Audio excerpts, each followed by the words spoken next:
আমার ছোট বোন তার বয়ফ্রেন্ডের সাথে সেলফি তুলে ফেসবুকে আপলোড দিচ্ছে। আমার স্ত্রী সে অন্য পুরুষদের সাথে ফ্রেন্ডশিপ ক্রিয়েট করছে, নানা রকম রেস্তোরাঁয় খেতে যাচ্ছে। আমার সদ্য ইঞ্জিনিয়ারিং পাশ করা ছেলে তার লাইফকে এনজয় করার জন্য সে তার মেয়ে ফ্রেন্ডদেরকে নিয়ে ট্যুরে যাচ্ছে, ঘুরতে যাচ্ছে। আর আমিও না কেমন এক পুরুষ, আমিও প্রাউড ফিল করছি আমার ছেলে মেয়ে, আমার স্ত্রী, ওরা কত সোশ্যাল, ওদের সোশ্যাল ইন্টেলিজেন্স কত হাই, ওরা দিন দিন আরও বেশি আপডেট হচ্ছে। প্রিয় ভাই বোন, এটা কি স্মার্টনেস? এটা কি প্রাউড ফিল করার মতো কোনো বিষয়? এটা কি হ্যাপি হওয়ার মতো কোনো বিষয়? এটা তো হলো যারা প্র্যাকটিসিং মুসলিম না, যারা দিনদার না, তাদের অবস্থা। আমরা যারা নিজেদেরকে প্র্যাকটিসিং মুসলিম দাবি করে নিজেদেরকে দিনদার মনে করি, তাদের অবস্থা কেমন?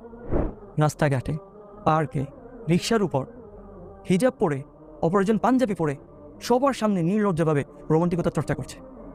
আমাদের তথাকথিত দিনী বোনরা স্টাইলিশ হিজাব পরে ফেসবুকে মাইডে শেয়ার করছে।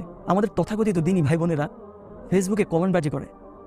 আসলে আমাদের এই দিনদারির অবস্থা থেকে আল্লামা ইবনুল কাইয়িম রাহিমাহুল্লাহ সেই বিখ্যাত উক্তিটি মনে পড়ে যায়, ইন্না আসলা দীনি আল গায়রা, ইন্না আসলা দীনি আল গায়রা, দিনের মূল ভিত্তি হলো গায়রত। ওয়া মান লা গায়রাতা লাহু লা দীনা লাহু, যার গায়রত নেই তার কোনো দিন নেই। এটা হলো আমাদের সমাজের অবস্থা, আমাদের দিনদারির অবস্থা। আরে পুরুষ তো গায়রতওয়ালা হবে, আত্মমর্যাদাবোধ সম্পূর্ণ হবে।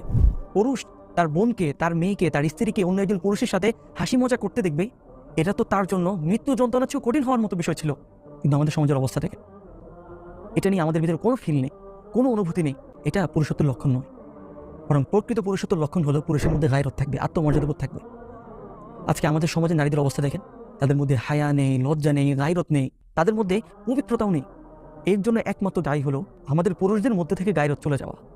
আরবিতে অনেক বিখ্যাত একটি কথা আছে, কুল্লু উম্মাতিন উদিআতিল গায়রাতু ফি রিজালিহা উদিআতিল ইফফাতু ফি নিসাইহা। যে জাতির পুরুষদের মাঝে গায়রত থাকে, সে জাতির মহিলাদের মাঝে পবিত্রতা থাকে।